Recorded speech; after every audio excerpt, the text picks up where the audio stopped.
The new Nikon ZR is finally launched, and in this series we will meet different creators who will use this camera for the first time, creating films and videos. Here it is! And a lot of my documentary work has struggled with a lot of the issues that this camera sort of fixes. This episode is going to be exciting as this camera has some really interesting sound features.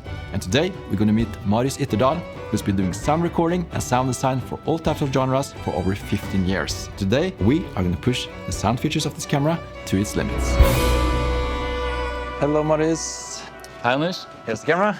Okay, here we have it. I already see the microphones on top, stereo microphones. Yeah. I really love the built-in 32-bit float. And also, I'm very curious about the OSO sound technology. Have you heard about that before? Yeah, so OSO audio have been out for a few years. I don't see that many people using it yet. It has some really cool features.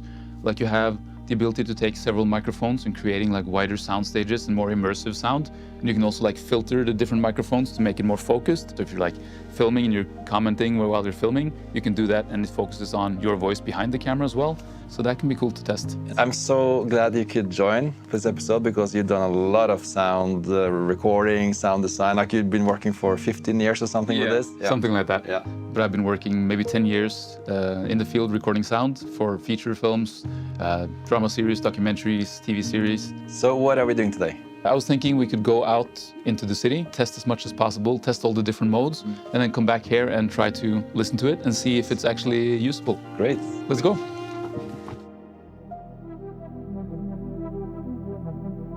The 32-bit float audio recording in this camera will give us a wide dynamic range audio, which reduces the risk of clipping. Clipping the audio means that the audio gets too loud, causing the tops and bottoms of the waveform to be cut off and flattened. This results in a harsh, distorted sound, and this is impossible to repair in post-production, unless you're shooting in 32-bit floats. A great thing is that this feature also works for microphones that we connect to the mini jack input of the camera, so you're not limited to the built-in microphones for these settings. The camera also has a feature called OSO sound recording. It lets you choose 5 directional patterns for the built-in microphone of the ZR. You can choose from front, narrow, rear, omnidirectional, and binaural. And to monitor the audio from the camera, there's a stereo mini jack output on the camera as well. So I want to try as many scenarios as we can. I was thinking we could go to a park to do a quick dialogue test. Yep. Then I know there's some ping pong tables there, so maybe just to get some stereo image, try that. Nice. Some nature sounds. And then maybe, I know you have a music studio available that we could go to. Yeah. That would be fun to test. Yeah. Great. So this looks like a good spot for me. And it's quite windy today. Yeah, so I can hear a little bit of wind noise. So I think I'm gonna tape on some furs to protect it more against the wind, to give it like a proper chance to doing a good job here. So you're just using tape? A double-sided tape that has like an opening in the middle, so it lets the sound through. And then like it has all the sides covered, so there's no wind coming into the sides as well. What's important to think about when you go out and record sound? The first thing I would be worried about is background noise, the location. If there's construction work close by, if there's traffic, that could be an issue. The second thing is getting close with the microphone, either using like a lavalier microphone that's on the person, like this one, or having the boom as close as possible, which could be hard sometimes in wide shots, but trying to get as close to the sound source as possible. Yeah, and the last advice on most recorders is setting the levels right, so that you don't push it too hard and clip and distort the signal, and not too low that you pull a lot of noise up when you need to gain it again in post. But that shouldn't be an issue here. We have 32-bit. It should be the same no matter how you record it. And that's also something I want to test. There's so many times I've been on set where people have been on a long location scout, but they've only looked at the visuals, never stopped to actually like listen and like how is the noise level here. They never check that. So bring the sound guy. So what kind of feature would you go for now, Marius, in the camera? For this setting, I would go for the super directional, which is sort of like a shotgun microphone, which focuses on your voice or in front of the camera. Hello guys, welcome to this new video. We are testing the sound features of a new camera, which is going to be really interesting. Right now it's the directional microphone, but if you see on the camera, there's no microphone visible. It actually sounds like the mic is closer to you than it actually is. Yeah, that's the thing. There's still some noise, you can hear the park. Maybe like a small amount of noise reduction in DaVinci or Premiere or something. But otherwise it's usable, you know? Let's do one binaural to see how much difference it makes. Okay. Hello everyone, now we're testing the binaural. Is it better? Is it different from the directional feature? Still the directional microphone feature on the camera, even though we don't have a microphone on the camera. It's supposed to capture my sound quite well. I don't know if I should like move a little bit as well, Marius. Yeah. Will it now capture? I can pretend I'm like testing the camera, maybe I'm walking over here. When I moved, Yeah. it's like, you can hear the stereo. Star Wars. I really like that they've added 32-bit also on the external mics. I don't think I actually need to worry that much about setting the levels. It should just work. So my guess is that the external microphone is going to sound a little bit better than the internal microphones. So I think it will win this test, but it's still really good to see like if we could use the internal microphones and still get a decent result. Yeah. If we forget the external microphone at home. Hello everyone, this is a sound test for the new Nikon camera. We are using an external microphone on top of the camera. It's the same angle, the same distance from the camera, but now it's the internal microphone with the feature, the super directional feature. How is this sound compared to the internal microphone? That's gonna be interesting to see. We have an airplane above us. Will you hear it? Most likely. There's a lot of people here as well. I think it sounded a little bit more full, like it had more bass. Yeah. So it had a little bit more closeness to your voice, but I think I could actually even that out in post-production. Okay, now Marius wants to test a little dialogue scene. I'm gonna try to get as close as I can to give the microphones a good chance to perform. And then Kim is also gonna boom the scene just to see how good a proper microphone would sound in the same situation. Why? Why? Why what? Why didn't you show up to my birthday party? Why didn't you show up to my birthday party? Was that now? Yeah. You know, that really, really wounded me. Like, I sent you 3 invites. I know you got them. So it actually doesn't sound that bad. No. No one would use a camera as a microphone in a feature film or a short film. But it's fun to test, like how much can you get out of it? Yeah. I would still like to do a lot of post-production on this, like doing some more noise reduction, maybe some EQing, and maybe trying to get it a little bit more leveled out. If this was a documentary, yeah I could definitely work with this.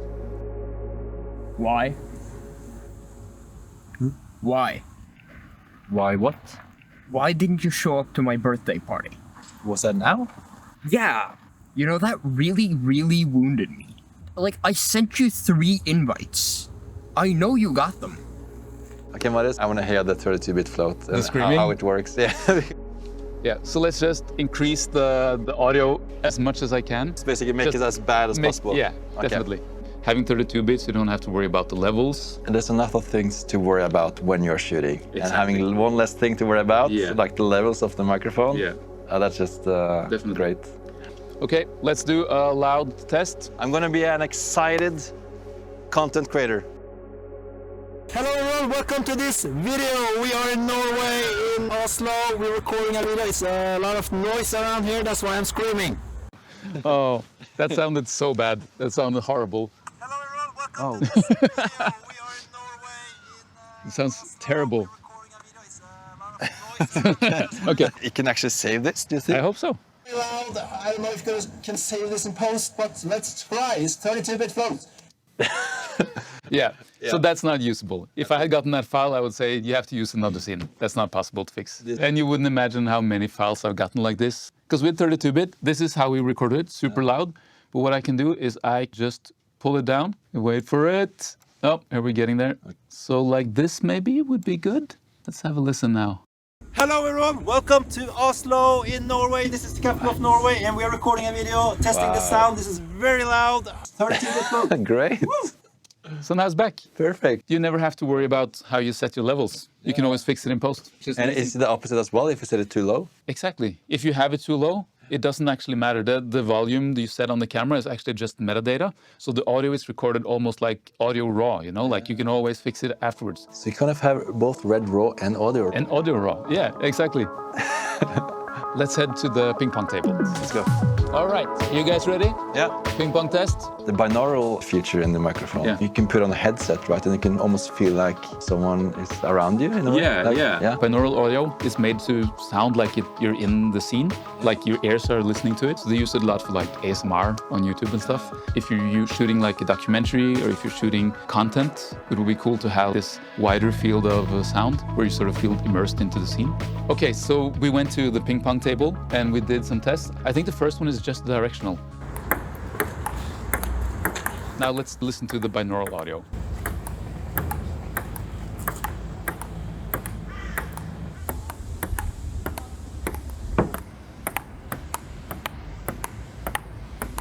Oh, Wow. Oh, yeah. No, it feels like I'm standing here. Like, Yeah. And Kim is over there. It does sort of feel like you're there and watching it, right?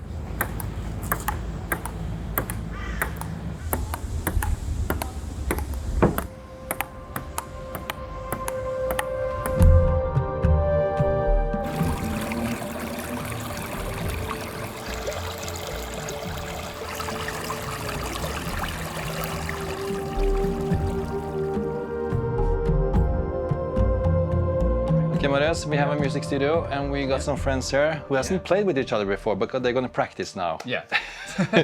I'm just thinking we could put down the camera in the middle of the practice session, use the binaural mode to try to get the feeling of being in the room with them while they practice. So you can feel the piano on the right side, you feel the drums on the left side, and Emma in the middle. Ok, Mathias, tu fais le piano. Kim, batterie. Yep. Oui. Vous êtes prêts? Bien sûr. Okay. So we're doing like C, C, G, and then that's A minor, and then F, yeah, and then.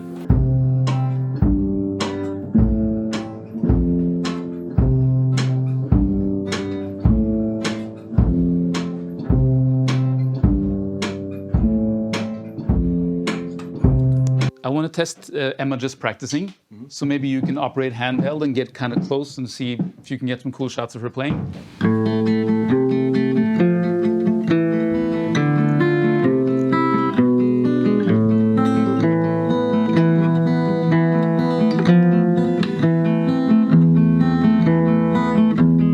I see a lot of different uses you can use this microphone for. And being able to put in an external microphone and still have 32-bit, putting an XLR adapter, meaning that you can sort of build the gear to a larger recording system. It's great. But this is a really good starting point. I'm really glad they put more effort into getting good audio gear into the camera. Content creators, beginners, documentary filmmakers, nature photographers. There's a lot of scenarios where this can give you good quality audio.